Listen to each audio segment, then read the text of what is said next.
नमस्कार, आप सभी का बहुत बहुत स्वागत है। मेरा नाम रूबिका लियाकत है। आज जुम्मा है और बहुत सारे इस मुल्क में ऐसे लोग हैं जो मुसलमानों को ये कहकर डरा रहे हैं कि देखो अब तो तुम्हारा यहाँ रहने से ख़तरा और बढ़ गया है तुम लोगों पर। तो उन सबको ये कह दें कि मैं एक नेशनल चैनल पर मौजूद हूँ, नाम मेरा रूबिका लियाकत है और मैं फ़ख्र से यहाँ पर आदाब भी कह सकती हूँ, आई लव मोहम्मद भी कह सकती हूँ, मेरा कलमा भी ला इलाहा इल्लल्लाह मोहम्मदुर रसूलुल्लाह इत्मीनान से पढ़ सकती हूँ। और यहाँ बैठे तमाम नॉन मुस्लिम्स या हिंदू, उनको इससे कोई फ़र्क नहीं पड़ेगा, कोई रंज नहीं होगा, उनकी आंखें ऐसे जिसे कहते हैं ना तिलमिलाकर बड़ी नहीं हो जाएंगी, क्योंकि वो इस धरती का हिस्सा है जहाँ वसुदेव कुटुंबकम हर किसी के रगों में बहता है। और जब मैं आज इस गूंज की शुरुआत कर रही हूं जुमा के मौके पर, एक और बहुत ही पर्सनल वाकया आपके सामने रख रही हूं। हो सकता है मेरे मामा ये इस वक्त कार्यक्रम गूंज न्यूज़ 18 इंडिया पर देख भी रहे हों। नाम है उनका अल्ताफ। कल मेरे सगे मामू ने मुझे कॉल किया और उन्होंने कहा कि तुमने पिछले थर्सडे को एक शो किया था आई लव मोहम्मद पर और तुम वहां पर आई लव मोहम्मद कह रही थी। वाह मेरी शेरनी, तुमने बहुत शानदार काम किया और आई लव मोहम्मद कहने पर हमें बताओ ज़रा कैसे कोई रोक सकता है, तुमने सही किया आई लव मोहम्मद कहकर। तो मैंने उनसे कहा कि पर आई लव मोहम्मद कहने पर आपको किसी ने रोका कहाँ? आप मुझे कहिए, मैं आपको कहूँ, कोई किसी को भी कह सकता है। आई लव मोहम्मद से किसी को कोई एतराज़ है ही नहीं। मेरे खुद सगे मामा, उनके व्हाट्सएप ग्रुप में न जाने कहां कहां से ये चीजें पहुंच गई कि उनके जहन में भी ये बात पहुंच गई कि आई लव मोहम्मद कहने से सारा बवाल खड़ा हुआ है। और कल मैंने उनको बताया, मैंने तो ऑन एयर ये सारी बातें की, मुझे तो किसी ने पकड़ा नहीं है।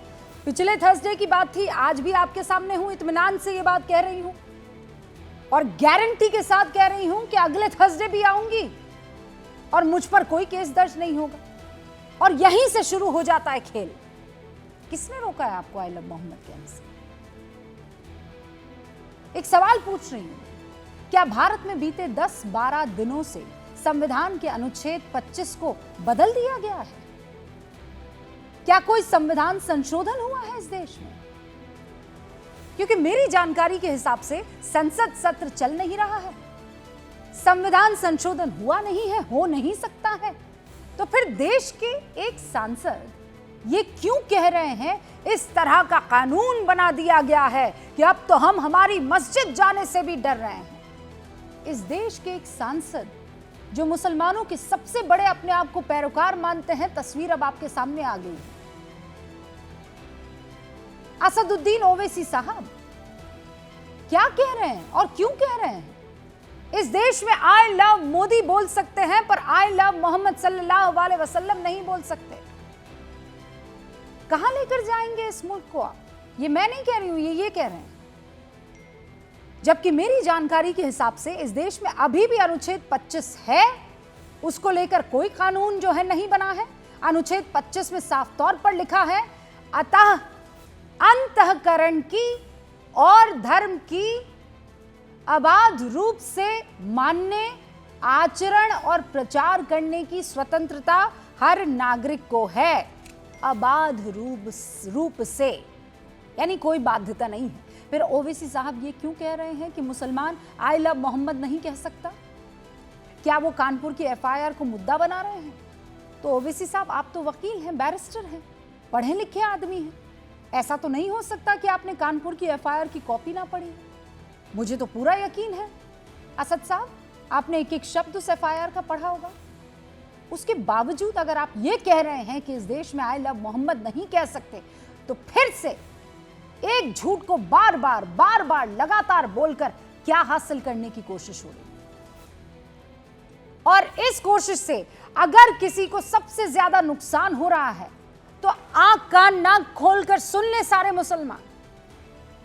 आपके युवा, आपके बच्चों को हो रहा है, क्योंकि ये जो सियासतदान है ना, ये तो कुछ भी बोलकर निकल जाएंगे, इनका कुछ नहीं बिगड़ने वाला है। इनके पास वकीलों की फौज है, लंबी चौड़ी फौज है, बड़े बड़े कनेक्शंस हैं, ये सब बच जाएंगे। कोई फंसेगा तो कौन फंसेगा? भीड़ में शामिल मुसलमान, जिन्होंने ना एफआईआर की कॉपी पढ़ी, जो ना कभी कानपुर गए या उस इलाके में गए जहां का पूरा मामला है। इसीलिए आज मुस्लिम मौलानाओं को सामने आकर कहना पड़ रहा है कि ओवैसी साहब हमेशा भड़काने की बातें करते हैं, ऐसी बातें करके लोगों को उकसा रहे हैं, लोग उनके बहकावे में ना आए। ये मैं नहीं कह रही हूं, फिर बता रही हूं, एक मौलाना की जुबानी पढ़ के आपको बता रही हूं। पुलिस और गैर मुसलमानों से टकराव करना गलत है, ये मौलाना शहाबुद्दीन रिजवी बरेलवी कह रहे हैं। ये बयान बरेली के उन हालातों के बाद दिया जा रहा है जो उन्होंने खुद देखे हैं। बरेली में आज की तारीख में इंटरनेट बंद है, जुमे की नमाज पुलिस की मुस्तैदी में पूरी हुई है। ये सब एक झूठ की वजह से हो रहा है, ये सब हुआ भड़काने वाले बयान की वजह से। क्या जरूरत थी इन सब की? मैं टीवी पर सैकड़ों दफे आई लव मोहम्मद बोल चुकी हूं, वीएचपी के सामने बोल चुकी हूं, बजरंग दल के सामने बोल चुकी हूं, आरएसएस के सामने बोल चुकी हूं, बीजेपी के सामने बोल चुकी हूं। सबने कहा देवी हमें क्या समस्या है, आपको अपने मोहम्मद से मोहब्बत है, हमें कोई समस्या नहीं है, पर हमारे राम से क्यों कोई बैर? हमारे भगवान से थोड़ी बैर के कॉस्ट पर आई लव मोहम्मद हो सकता है? देश में इसकी इजाजत है क्या? आई लव मोहम्मद के पोस्टर के साथ शांतिपूर्वक प्रदर्शन कीजिए, कोई दिक्कत नहीं है, कोई एफआईआर दर्ज नहीं है, लेकिन कानून का पालन किए बगैर आप ये सब करेंगे तो फिर एफआईआर दर्ज होगी।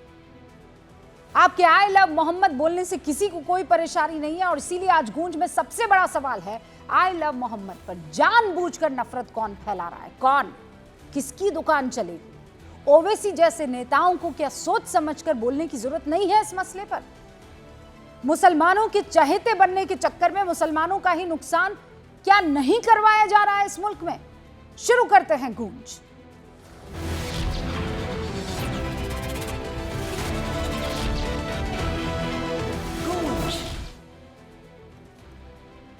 सारे खास मेहमान हमारे साथ जुड़ चुके हैं। भारतीय जनता पार्टी के राष्ट्रीय प्रवक्ता इस वक्त हमारे साथ मौजूद हैं, राकेश त्रिपाठी जी। समाजवादी पार्टी के राष्ट्रीय प्रवक्ता फराज किदवई साहब हमारे साथ मौजूद हैं। गरीब नवाज फाउंडेशन के मौलाना अंसार रजा साहब हमारे साथ मौजूद हैं। मुस्लिम स्कॉलर अतीकुर रहमान हमारे साथ मौजूद हैं। विश्व हिंदू परिषद के राष्ट्रीय प्रवक्ता विनोद बंसल हमारे साथ मौजूद हैं, और यहाँ स्टूडियो में वरिष्ठ पत्रकार हर्षवर्धन त्रिपाठी जी हमारे साथ मौजूद है। आप सभी का बहुत बहुत स्वागत है। शुरुआत सबसे पहले मैं मौलाना अंसार रजा साहब से करना चाहती हूँ। मौलाना अंसार रजा साहब, आप तो माशाल्लाह से अभी अभी आपकी वतन वापसी हुई है, क्योंकि आप मेरे ख्याल से उम्रा पर गए हुए थे, और जब लौटे होंगे तो आपने ये सारी चीज़ें सुनी होगी। बताइए, आई लव मोहम्मद कहने से किसी को कोई परहेज नहीं है, कौन अपनी दुकान चलाने के लिए ये हरकतें कर रहा है?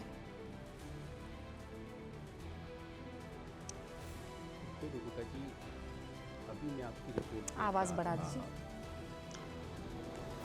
और अभी आपके यहाँ जो कुछ पंखुड़ी फैली हुई थी उसमें आई लव और कुछ लिखा हुआ था, वो पूरा देख नहीं पाया। मेरे ख्याल से आप उसको दुरुस्त करा दें। पूरा मोहम्मद नहीं लिखा है उसमें सल्लल्लाहु अलैहि वसल्लम, वो कुछ गलत लिखा हुआ है, तो उसको आप पहले दुरुस्त करा दीजिए। क्या क्या? जहाँ तक सवाल आई लव मोहम्मद सल्लल्लाहु अलैहि वसल्लम, जो अभी आपकी स्क्रीन पे चल रहा था, और कुछ पंखुड़ियाँ पड़ी हुई थी फूल की, उसमें कुछ लिखा हुआ है पत्थर पे, उसको थोड़ा सा दुरुस्त करा दीजिए। मेरे नबी का नाम है, वो अधूरा लिखा हुआ है, ताकि वो पूरा हो जाए। पर वो हमने थोड़ी चलाया है मौलाना। अब आ जाइए आप। ये तो जिन्होंने बनाया है, ये उनकी गलती है ना, उसकी ठेकेदारी और जिम्मेदारी मौलाना साहब मैं कैसे ले लूं? बताइए। मैंने कहा कि आपकी स्क्रीन पे चल रहा है, इसलिए मैंने कहा है कि वो चीज दुरुस्त नहीं है, उसको अगर आप चाहें तो दुरुस्त करा लें। मैं कह रही हूँ यही चीजें तो आपको पहले बता देनी चाहिए थी ना उन तमाम लोगों को जो आई लव मोहम्मद के नाम पर, आप देखिए कैसे अपनी सियासत चमका रहे, निकल पड़े हैं सबके सब, किसी को बदहुरमती की फिक्र ही नहीं है मौलाना साहब। अब सवाल आता है आई लव मोहम्मद सल्लल्लाहु अलैहि वसल्लम का। हमारे मुल्क में हमें बोलने की आज़ादी है, ना कोई हमें मुल्क से बाहर निकाल रहा है, ना किसी की हिम्मत है कि हमें निकाल दे। जो लोग ये सियासी रोटियां सेक रहे हैं उनको सेकने दीजिए, ये देश समझदार है। किस बात पर उनको निकलना ठीक है, एक गलती हुई लोगों से, बगैर सोचे समझे लोग निकल कर के आए। नबी की मोहब्बत दिल में है, तख्तियों दिखाने से मोहब्बत पैदा नहीं होती है, ना उससे कोई फ़र्क पड़ता है। हम अपने नबी को दिल में बसाते हैं और बगैर नबी की मोहब्बत के हम मुसलमान भी नहीं हो सकते हैं। तमाशा करने से कोई कुछ नहीं होता है। और जहाँ तक सवाल अब राजनीति जो उस पर हो रही है, मेरे नबी के नाम पे तो खुदा के वास्ते मैं सियासी लीडरान से गुजारिश करूँगा कि खुदा के वास्ते हमारे मज़हब को, हमारे दीन को सियासत के प्लेटफॉर्म पर बेचने की कोशिश मत कीजिए। मत बेचिए नबी के नाम को। आपको सियासत करनी है, अगर आपके अंदर ताकत है तो आप कीजिए। पब्लिक को आप अपने नाम पर बुलाइए। जुमा की नमाज में जो लोग इकट्ठे हो जाते हैं उनका फ़ायदा उठा करके, भोले भाले मुसलमानों का फ़ायदा उठा करके आप ये मत कीजिए, मत कीजिए। ये मेरे नबी का नाम सियासी नाम नहीं है कि आप उसे बेचें। आप सौदा कर रहे हैं नबी के नाम का, लोगों के जज्बात को भड़का करके। मत कीजिए। और हम अपने मुल्क में सुकून से रहते हैं। हमें अपने भारत से मोहब्बत है। और हमने ये बात जब हम किसी और चैनल पे जब हम मदीना शरीफ में थे तब भी मैंने की थी। फराज भाई उसी शो में बैठे हुए थे मेरे साथ, कहा था रूबिका जी आपकी नौकरी चली जाएगी। फराज साहब आई एम सॉरी, दुखी मत होइएगा, I am sitting right here. देश का नंबर 1 डिबेट शो इस वक्त मैं कंडक्ट कर रही हूँ, इत्मीनान से कर रही हूँ, जुमे के दिन कर रही हूँ, हाथ में कलावा बांधा हुआ है और आई लव मोहम्मद फख्र से कह रही हूँ। लेकिन मेरी खूबसूरती यह है कि जितनी मोहब्बत मुझे सल्लल्लाहु अलैहि वसल्लम से है, उतनी ही इज्जत और उतनी ही मोहब्बत प्रभु राम के लिए भी है। किसी की लकीर छोटी बड़ी करने से राजनीति नहीं चमका रही यहां पर बैठकर। रूबिका जी मुझे बोलना है क्या? हाँ, कुछ हो बचा आपके पास बोलने को तो बोल लीजिए। बहुत कुछ है रूबिका जी। सबसे पहले तो अपने मामू से हमारा सलाम अर्ज करिएगा और उनसे बोलिएगा कि उनका जो भी गांव है उस गांव में जरा से 2-3 मुसलमानों आपको से लगता कहें। है मुसलमान सब गांव में ही रहते हैं क्या? मैं उदयपुर में रहती हूँ, मेरे मामा उदयपुर में रहते हैं। सारे मुसलमानों को आपने क्या समझ रखा है? गाँव है में बसते हैं क्या? नहीं, मैं गाँव में रहता हूँ। मुसलमानों को मतलब गांव में रहना कोई खराब बात है क्या? अरे मैं कह रही हूँ आपने स्टीरियोटाइप कैसे बना लिया कि मुसलमान गांव में ही रहता है? आप समझी नहीं मैं क्या कहना चाह रहा हूँ। मैं सब समझ रही हूँ आप क्या कहना चाह रहे हैं। आप अपने मामू से अर्ज करिएगा कि वो जहां भी उनका गांव है, कहीं ना कहीं गांव जरूर होगा, कहीं ना कहीं गांव जरूर होगा। वहां के किन्हीं 2 मुसलमानों से कहेंगे कि अपने घर के बाहर आई लव मोहम्मद लिख लेंगे और उसके बाद में फिर हम और आप डिबेट कर लेंगे। रूबिका जी आप अपने आप को देखिए, विद ड्यू रिस्पेक्ट, आप मेरी छोटी बहन है, आप अपने आप को आम मुसलमान से मत एसोसिएट करिए। आप हंसिए नहीं, सुनिए तो आप बहुत ही आपने कहा दूसरे मुसलमानों से आप अपने आप को कंपेयर मत कीजिए because you are in a very comfortable position. आप ही थे ना पिछले थर्सडे को फराज भाई, आपने क्या बोला था मुझे? रूबिका मत कहो आई लव मोहम्मद, तुम नौकरी से निकाल दी जाओगी। कहा था कि नहीं कहा था? हाँ मैंने बिल्कुल कहा था। तो मैं तो यही बैठी हूँ, उसके बाद किसी ने पूछा तक नहीं। 2 और लोग मिले जिन्होंने कहा Rubika ji you love Mohammed, we love Mohammed too. देखिए रूबिका जी, मैं आपके लिए नहीं बोल रहा हूँ, जो मैं बोलने जा रहा हूँ। नहीं तो फिर कहिए रूबिका जी मैं झूठ फैला रहा था कि आप नौकरी से निकाल दी जाएंगे। अरे सुनिए पूरी बात। अरे कैसे कहूँ? आप ये स्क्रिप्ट लिख के दे दिए मुझे, क्या क्या बोलना था, मैं वो बोल दूं। अच्छा उस वक्त स्क्रिप्ट किसने दी थी आपको ये कहने के लिए कि रूबिका लियाकत ने अगर आई लव मोहम्मद कहा तो वो नौकरी से निकाल दी जाएगी? फराज भाई बोलिए। देखिए रूबिका जी सुनिए, पहले बताइए आप मुझे। भाई ये इस देश में हो रहा है ऐसा। अब आप मुझे बोलने नहीं देंगी तभी तो मैं बताऊंगा ना। अगर तुमने आई लव मोहम्मद कहा तो तुम नौकरी से निकाल दी जाओगी। खुदा के वास्ते मत करो, है ना? अब सुनिए तो फिर मैं तो आई लव मोहम्मद से आगे बढ़ी। मैंने ऑन एयर कहा ला इलाहा इल्लल्लाह मोहम्मद रसूलुल्लाह। वीएचपी के राष्ट्रीय प्रवक्ता बैठे हुए थे। वीएचपी के राष्ट्रीय प्रवक्ता जी आपकी नहीं चलती क्या? आपने क्यों नहीं निकाल दिया रूबिका लियाकत ने? तो बोला था 10 बार आई लव मोहम्मद। आप इनके लिए जिहादी हैं भाई। जिहादी कैसे हो गए? इनके लिए आप जिहादी। ये हर चैनल पे बैठ करके हर मुसलमान को जिहादी बोलते हैं। अब मुझे आपने मौका दिया तो मुझे बोलने दिए, मुझे कंप्लीट करने दिए। रूबिका उस दिन भी बैठे हुए थे। सुनिए, मान लीजिए जिहादी रूबिका लियाकत ने आई लव मोहम्मद कहा तो फिर रूबिका लियाकत नौकरी से क्यों नहीं निकाली गई? ये क्यों नहीं बता पा रहे हैं? रूबिका जी मुझे बोलने देंगी ना पहले, तभी हाँ, तो मैं बोलिए, बताऊंगा हाँ, कि बोलिए, क्यों नहीं चलिए। निकाली गई। हाँ चलिए बताइए। रूबिका जी, इस देश के कुछ मुसलमान ऐसे हैं, मैं खुदारा आपको नहीं बोल रहा हूं, जो राष्ट्रीय स्वयं सेवक संघ के बहुत करीबी हैं दिल के, उनके साथ कुछ नहीं होने वाला है। तो वो आइला मोहम्मद कह मुसलमान सकते के हैं साथ होने वाला है जो आरएसएस की हाँ, आइडियोलॉजी को नहीं अच्छा, मानता है, अच्छा तो मैं जो आरएसएस की आइडियोलॉजी को नहीं मानता है, ओके उसके साथ ठीक है। सब कुछ होगा इस ना देश ना में। ना ना मुझे एक बात बताइए फराज भाई, तो लास्ट थर्सडे में आरएसएस नहीं लास्ट थर्सडे में आरएसएस के कनेक्शन में नहीं थी जब मुझे नौकरी से निकाला जा रहा था? मैं कब बोल रहा आपकी हूं? तरफ से? मैंने फिर क्या हुआ? थर्सडे के बाद में गई? क्या आप आरएसएस से कनेक्शन रखती हैं? मैंने तो नहीं बोला, आप बोल अरे रही तो हैं। आप ये कह रहे हैं कि वो लोग कह आरएसएस से सकते हैं कनेक्शन है? आइला मोहम्मद। अरे मैडम, मैं तो बोल ही नहीं रहा हूँ, आप खुद अपने मुंह से बोल रही हैं कि आपके आरएसएस से कनेक्शन है। मैंने तो बिल्कुल नहीं बोला। अरे भाई मुझे मैंने तो बिल्कुल नहीं बोला कि आप राष्ट्रीय मुस्लिम मंच की मेंबर हैं। पहले ये बताइए मुझे। मैडम, मैं बोल तो रहा हूं कि वो लोग जो राष्ट्रीय मुस्लिम मंच से नहीं जुड़े हैं, वो अगर बोलेंगे तो उनकी नौकरी जाएगी, 100% जाएगी। राष्ट्रीय मुस्लिम मंच से मैं तो नहीं जुड़ी हुई हूँ। मैं कब कह रहा हूँ आप जुड़ी हुई हैं? मुझे नौकरी से क्यों नहीं निकाला जा रहा है? आपने अभी खुद कहा ना मैडम। आप देखिए मैडम, जैसे आप हमारी भी फेवरेट हैं, वैसे बहुत सारे ऑर्गेनाइजेशन की फेवरेट नहीं, मैं आपकी फेवरेट कैसे हूँ? क्योंकि मैं अल्लाह आइला आपको और मोहम्मद कह तरक्की रही हूँ दे। और मैं अल्लाह आपको और वीएचपी की तरक्की दे। फेवरेट कैसे नहीं, हूँ? बिकॉज मैं you are a good VHP की एंकर। फेवरेट कैसे हूँ? Because you are a good anchor. आप बहुत सर, अच्छे से आप- सरकार का पक्ष रखती हैं मैडम। अच्छा, गुड एंकर है, सरकार का पक्ष रखती हूँ। आप मेरे कहना मुझे क्या चाह कंप्लीट रहे हो करने भैया? देंगी ना। अरे मैं बोल रहा हूँ आप बहुत अच्छी एंकर हैं, बहुत फेवरेट है सरकार की, इसमें आप क्या पहले प्रॉब्लम? मुझे ये बताइए कि पिछले थर्सडे आपने कहा था Rubika please I love Mohammad मत बोलो, नौकरी से निकाल दी जाओगी। डरो मत बोलो ये सारी चीजें इनके अरे सामने। डरा तो नीलेश ये राणे तुम्हें रहे मैडम। नौकरी से निकाल देंगे। डरा मैं कह रही नीलेश हूँ, राणे क्यों रहे। नहीं? आपका डर मुझ पर काम नहीं किया, तो आप बेसिकली झूठे साबित हुए ना। नहीं, You हम झूठे fell बिल्कुल साबित नहीं हुए। flat on हम your बिल्कुल face। झूठे नहीं साबित मुंह हुए की खानी मैडम, पड़ी ना क्योंकि आपको इस फराज देश के के भाई। नहीं, इस देश के मंत्री बोलते हैं कि मंदिरों में मस्जिदों में घुस के मारेंगे। क्या बात कर रही हैं आप? वो अब आपको बदल नहीं गए दिखता आप। है। अब बदल गए कहाँ आप। बदल गए? कहाँ अब बदल आपने गए? रंग बदल और दिया। सुनिए, अभी मैं सुनिए, कहीं नहीं, और जा ही नहीं बिल्कुल रही। रंग अभी नहीं मैं बस बदला है। आई लव मोहम्मद पर टिकी मैडम, हुई मैंने हूँ। बिल्कुल मैं आपसे आई लव कह रही मोहम्मद हूँ, पे भी आ रहा देश का हर एक मुसलमान शिद्दत से कह दे आई लव मोहम्मद। नहीं मैं कह गारंटी सकता है लेती हूँ, आज। एक हिंदू मैं बाहर गारंटी आकर ये लेता हूँ, नहीं कहेगा कह सकता है। ऐसा मुझे क्यों प्रूफ किया। करने दीजिए पहले। आप मुझे इस देश प्रूफ के करने दीजिए। हिंदुओं को जानते नहीं हैं। मैं जानता हूँ। आप कितनी नफरत पालेंगे यहाँ के सनातनियों से, मैं समझ हमारे नहीं पा हिंदू रही। भाई सब बहुत अच्छे हैं, लेकिन ये सरकार निकलनी है। हाँ, भारतीय जनता तो पार्टी चलिए अब निकलनी शुरू है। करते हैं डिबेट। अब सुनिए, चलिए सुनिए अब शुरू मैडम। करते हैं हाँ, डिबेट। शुरू करिए सरकार डिबेट, मैं तो बोल रहा हूँ। निकम्मी है, हिंदू अच्छे बिल्कुल हैं। है। राकेश बिल्कुल त्रिपाठी, अच्छे हिंदू भाई शुरू हमारे। करते हैं डिबेट इसी पर। देखिए, फराज के अल्फाज फिसल गए थे, इस सच्चाई को स्वीकार नहीं पा रहे। और ये लंबी समय से ट्रेनिंग इस तरह की होती है ना समाजवादी पार्टी में।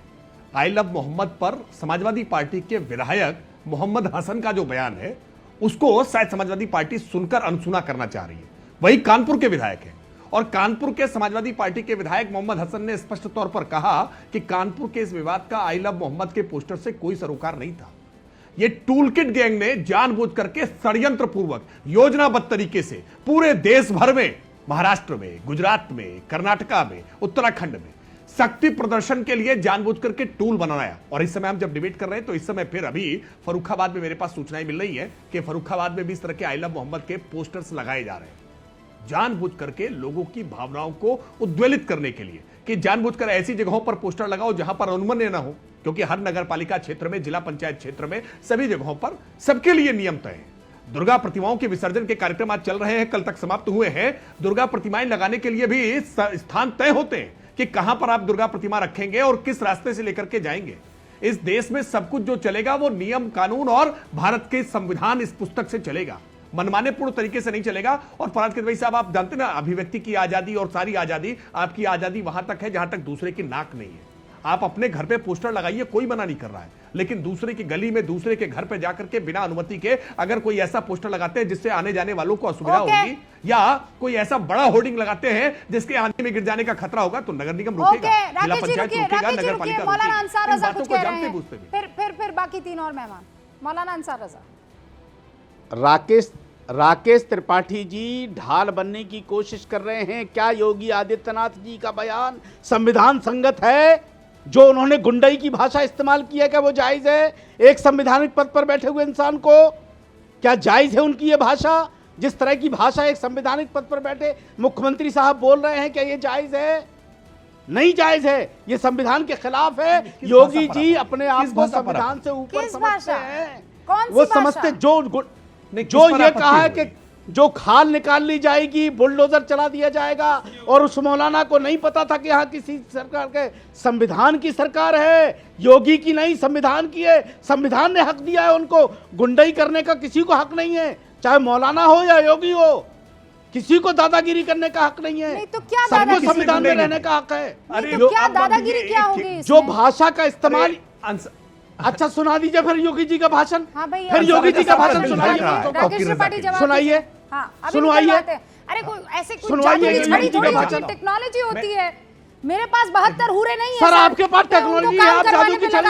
अगर किसी मुसलमान का होता तो आप सुना देती। किया हुआ वो सारा अगर किसी मुसलमान का होता तो सुना देती आप। सर मेरे पास योगी का तलाश करना पड़ेगा आपको। मेरे पास योगी का तलाश करना पड़ेगा आपको। मेरे क्या बात बाकी करती साथी हो? हैं, वो निकालने में वक्त लगाएंगे ना। और मुसलमान का होता तो सुना अरे देती आप। सर, लेकिन मेरे पास सुनिए, फिर बताती हूँ, मेरे पास 72 योगी का नहीं नहीं है ना सुना सर सकती कि ऐसे चुटकी बजाई और बयान आ गया। टेक्नोलॉजी टेक्नोलॉजी लगती है भाई। योगी आदित्यनाथ का बयान एक चुटकी में निकल जाएगा। अरे एक चुटकी में कैसे? आपके पास होगा वो, आपके पास वो सिस्टम होगा, मेरे पास नहीं है। मैं अभी निकालती हूँ, बेफिक्र हो जाइए सर। हम लोग सुनिए सर, सुनिए, हम लोग स्टूडियो में है अभी, इत्मीनान से अभी निकलवाती हूँ, don't you worry. Rakesh Tripathi निकालिए भाई, योगी आदित्यनाथ का बयान निकल आइए। मेरे पास सर सुनिए, मेरे पास मेरे प्रोड्यूसर हैं, वो निकालेंगे बयान, ढूंढ के निकालेंगे। ठीक है, बचा रही हैं आप। ना बिल्कुल नहीं, ये सब मत कीजिए, ये सब मत कीजिए। आपने कहा बयान निकालिए, मैं कह रही हूँ निकाल रही हूँ। राकेश त्रिपाठी निकल आएगा। अरे एक बटन से नहीं निकलता, ऐसे कहाँ? देखिए, अंसार कौन रजा, सा गेम खेल रहे हैं अंसार भैया? रजा। एक बटन से निकल जाएगा। हाँ बोलिए राकेश त्रिपाठी जी। अंसार रजा का दिल धड़कता है तौकीर रजा के लिए। भाई है, दोनों की भावनाएं एक प्रकार की हो सकती है। और मैं देख रहा हूं जब से तौकीर रजा के खिलाफ कार्रवाई हुई है, अंसार रजा साहब बहुत नाराज हैं। यद्यपि अंसार रजा, हम निकलेंगे। ओके मौलाना साहब रुकिए। नहीं, अंसार रजा साहब ने बातें जितनी कही, देखिए शुरुआत में अंसार रजा साहब ने बातें अच्छी कही। उन्होंने कहा कि नबी के नाम पर इस तरह के प्रदर्शन नहीं होने चाहिए, ये सब बातें अच्छी कही। लेकिन धीरे धीरे करते करते आखिरकार फिर उस एजेंडे पर आ गए। और अच्छा मुझे लगता है जब वो ये कहते कि तौकीर रजा का पूरा व्यवहार बहुत गैर जिम्मेदाराना था, तौकीर रजा का पूरा व्यवहार षड्यंत्रकारी जैसा था, जानबूझ करके इस तरह से लोगों को भड़काना कि नबी के सामने गुस्ताखी हुई है, सब लोग इकट्ठा हुई है। और ये सारी बातें जिस तरह की नहीं, जिस तरह की आप सुनिए अंसार रजा साहब, बात समझ लीजिए। मैं आपको कह रहा हूं भड़काऊ बातें अगर करेंगे तो निश्चित तौर पर कानून का डंडा पूरी कठोरता से चलेगा। कोई उदारता नहीं होगी। अंसार रजा, आप हमारे अच्छे परिचित हैं, अच्छे शुभचिंतक हैं, लेकिन अगर आपने कानून का उल्लंघन किया तो कानून का दंड तो भोगना पड़ेगा ना। तौकीर रजा ने जो किया है आज उसकी सजा वो भोग रहे हैं, और तौकीर रजा के इस करने की सजा बहुत सारे मुसलमान साथी भी भोग रहे हैं। आप देखिए ना, आप 14 साल मेरे भाई, अरे बिल्कुल कानून संगत है। जो योगी जी ने जो कहा वो भी कानून संगत, योगी जी ने जो किया वो भी कानून संगत, और योगी जी की पुलिस ने जो किया वो भी कानून संगत। अगर आपको लगता है कि योगी आदित्यनाथ ने जो कहा वो कानून संगत नहीं है, तो मैं कहती हूँ आप जाइए उनके खिलाफ केस दर्ज करवाइए। आप जाइए कोर्ट और कहिए कि इन्होंने जो कहा वो कानून संगत नहीं है। हर्षवर्धन त्रिपाठी जी, मामला इस बात पर अब आ गया कि नहीं, योगी आदित्यनाथ अगर कठोर हैं गुंडई पर, अगर कठोर हैं वो लोग जो कानून पर नहीं चल रहे हैं, तो आप कह रहे हैं वो कानून संगत नहीं है। हर्षवर्धन जी। रुबिका जी, पहली बात तो ये कि मैंने वो बयान सुना है और अभी निश्चित तौर पर आपकी टीम निकाल कर उसे सुना देगी। उन्होंने कहा था कि उस बरेली के उस मौलाना को शायद पता नहीं था कि ये शासन किसका है। किस संदर्भ में उन्होंने कहा था? उस संदर्भ में कहा था जब तौकीर रजा के भड़काने के बाद लोग वहाँ सड़कों पर निकल आए, और वो हालात देखिए, पुलिस ने किस तरह का संयम दिखाया और किस तरह से सबको बचाया है, वरना तो वहाँ क्या हाल होता वो समझना मुश्किल था। लेकिन ये जो पूरा आई लव मोहम्मद के बहाने जो एक देश में अजीब किस्म की एक स्थिति पैदा करने की कोशिश की जा रही है, दो लोग, एक मौलाना अंसार रजा और दूसरे जो समाजवादी पार्टी के प्रवक्ता हैं फराज किदवई। इन दोनों लोगों को आप लोग ध्यान से सुनिए। ये गूंज में रूबिका जी ने आज बड़ा अच्छा काम किया है।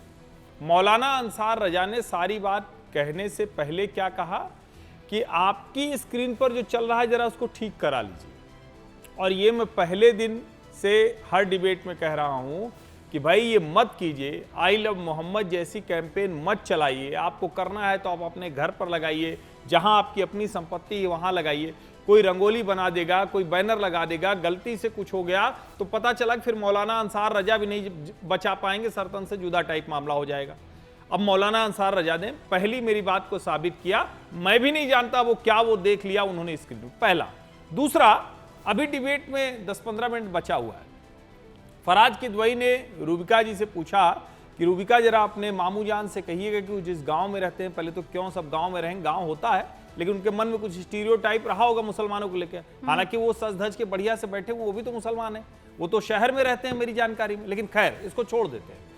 मामू से पूछेगा कि उनके गांव में 2 लोगों ने अपने घर पे लगाया है क्या, तो अब 15 मिनट आपके पास हैं। फराज किदवई के घर पर कहां आई लव मोहम्मद का बोर्ड या कोई बढ़िया पट्टी या संगमरमर पर बढ़िया से लिखवा के रखा हुआ है, वो सर आप डिबेट खत्म होते होते दिखा के जरूर जाइएगा। ये 2 चीज जो आपके सामने, और मैं इसीलिए कह रहा हूं किसी को इस देश में इससे ऐतराज हो ही नहीं सकता है भाई। ये तो प्यार मोहब्बत की भूमि है। कोई भी अगर जहां आस्था रखता है वहां आई लव मोहम्मद कहना चाहता तो किसी को कहां दिक्कत है। इस डिबेट में हम लोग बैठे हैं, हमें तो कभी किसी को ऐतराज नहीं। भाई जिसको जो कहना है वो कहेगा, हम जो कहेंगे उस पर इनको ऐतराज नहीं होना चाहिए। लेकिन जब इस बहाने से अराजकता करने की कोशिश होगी तो योगी आदित्यनाथ उत्तर प्रदेश के चुने हुए मुखिया हैं, उनको किसी ने बिठा नहीं दिया है, वो सरकार चला रहे हैं। और अगर जनता के कहीं भी लगेगा कि उसके हितों के साथ गड़बड़ हो रही है, वैमनस्य फैलाया जा रहा है, ईर्ष्या जहर फैलाया जा रहा है, दंगा किया जा रहा है, तो मुख्यमंत्री होने के नाते उन्हें ये करने का अधिकार है और वो कर रहे हैं, जिसकी वजह से बरेली दंगे से बच गया। ओके, फराज किदवई साहब आ गया मेरे पास रूबिका जी, आदित्यनाथ का बयान भी। हाँ सुनिए रूबिका जी, सुनिए।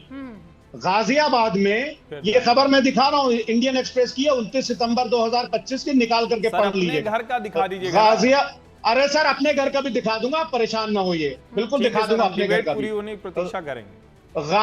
गाजियाबाद में एक आदमी अपने घर के बाहर आई लव मोहम्मद लिखता है, बजरंग दल के लोग जाते हैं, प्रोटेस्ट करते हैं, चौकी का थाने का घेराव करते हैं वहां पर, और उसके बाद में वो आई लव मोहम्मद का पोस्टर वहां से हटवाया जाता है। ये इस आदमी ने अपने घर पे लगाया था 29 सितंबर 2025। पेज नंबर मैं आपको बता देता हूं, पेज नंबर नहीं आ रहा है इस टाइम, बहरहाल आप अपनी टीम से बोलिएगा कि वो ढूंढ लेगा। पहली बात, ठीक है। जी, दूसरी बात, अभी हर्षवर्धन जी ने बोला कि जहर फैलाया जा रहा है। अरे साहब, जहर तो स्कूल के बगल की पानी की टंकी में इसलिए मिला दिया जाता है श्रीराम सेना के अध्यक्ष के द्वारा कि एक स्कूल के, अरे सुन, नहीं सुनिए, आपको, आप लोग टीवी चैनल पर बैठकर आपका बस चले तो हिंदू मुसलमान को लड़ाने के अलावा कोई काम ही नहीं कर रहा है। जाने कहां से खबर खोज कर लाते हैं जिसका पन्ना नंबर तक नहीं पता है, जिसका कोई आधार नहीं। एक खबर लाकर आप जहर फैलाने के लिए राष्ट्रीय टीवी चैनल पर हिंदू मुसलमान लड़ने को तैयार नहीं है। हिंदू मुसलमान को बिल्कुल कोई लड़ाई नहीं करनी, लेकिन आप चाहते हैं कि लड़ाई कर रहे हो। आप सिर्फ झूठ बोलते रहते। आप बताइए ना, आई लव मोहम्मद को किसने रोका है? आप अपने घर पर लगाइए और आपको कोई रोके तो आकर बताइए। आप सिर्फ झूठ फैला रहे हैं।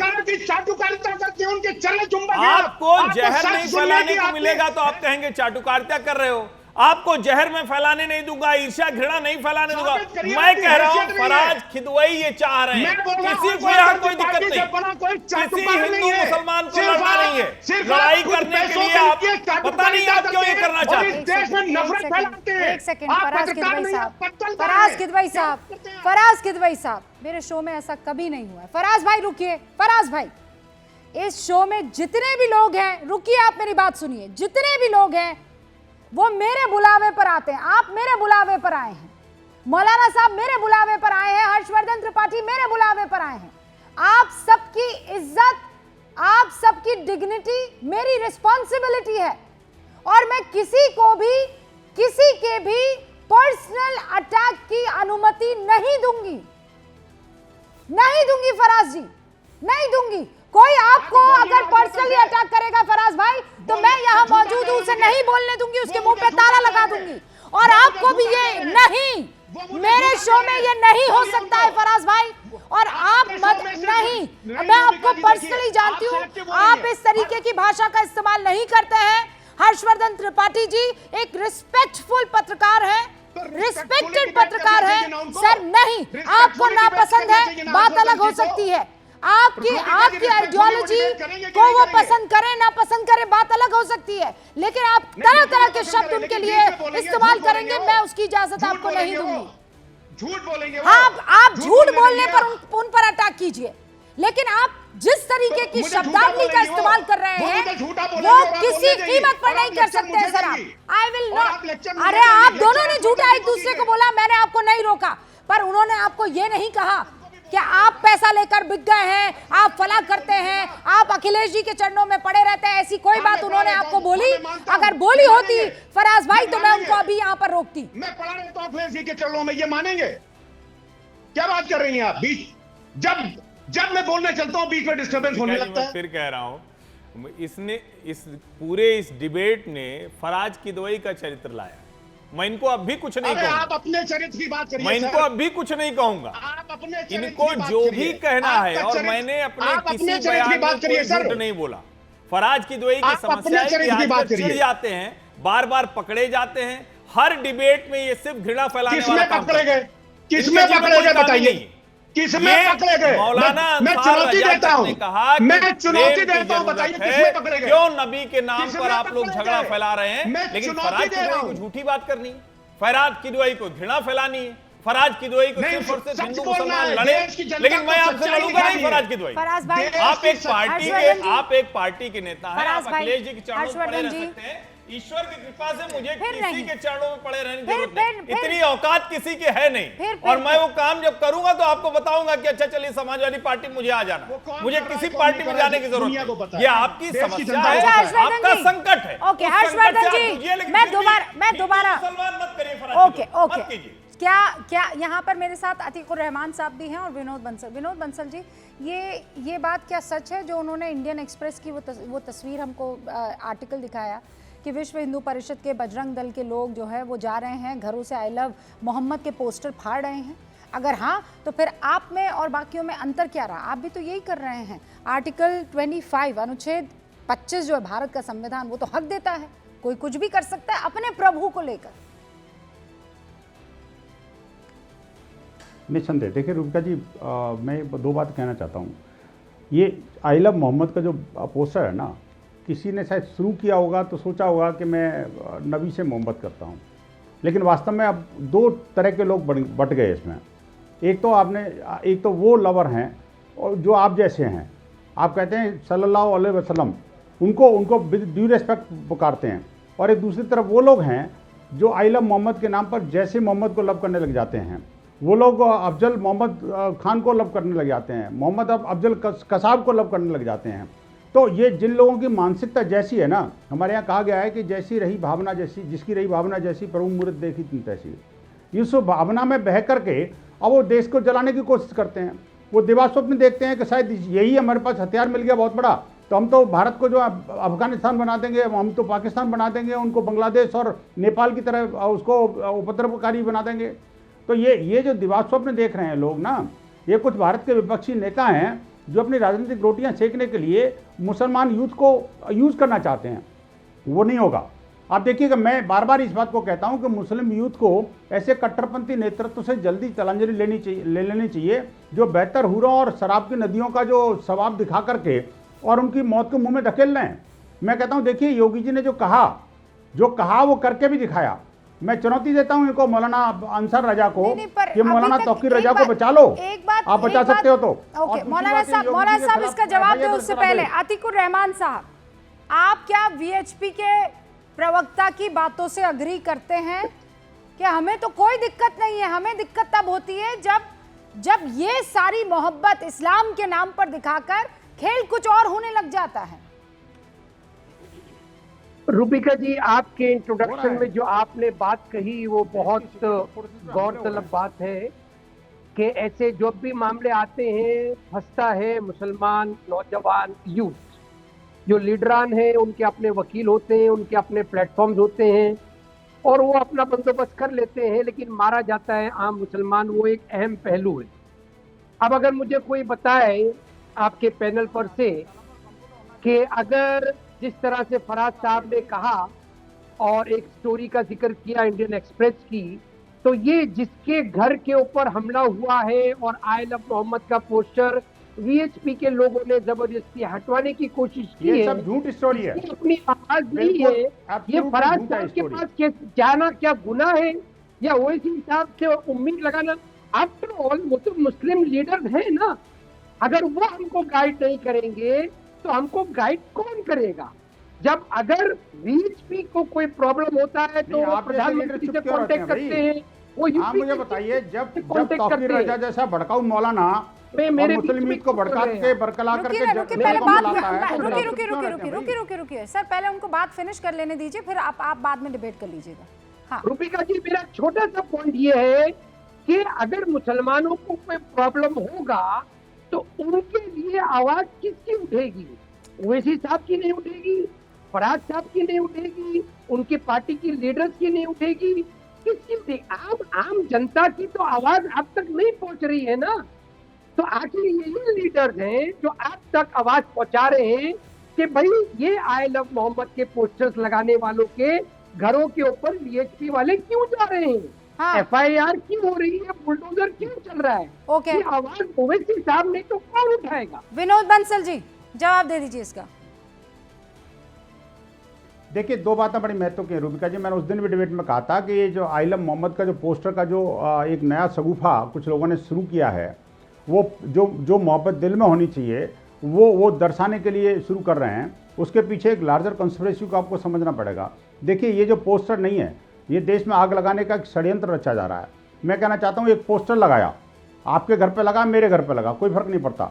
लेकिन प्रश्न ये आता है कि जब किसी के घर पे लगेगा तो कभी ना कभी तो वो टूटेगा, फटेगा, गिरेगा, पैरों में आएगा और अपने कूड़ेदान में भी जाएगा, नाली में भी गिर सकता है। उस समय की स्थिति परिस्थिति क्या होगी रूबिका जी, उस बात को हम कल्पना कर सकते हैं। हमने देखा है कि पैगंबर के नाम पर किस तरह से सरतन से जुदा की गैंग जो है ना पूरे देश के अंदर सक्रिय हो जाती है। इतने इनोसेंट लोगों की जान जा चुकी है।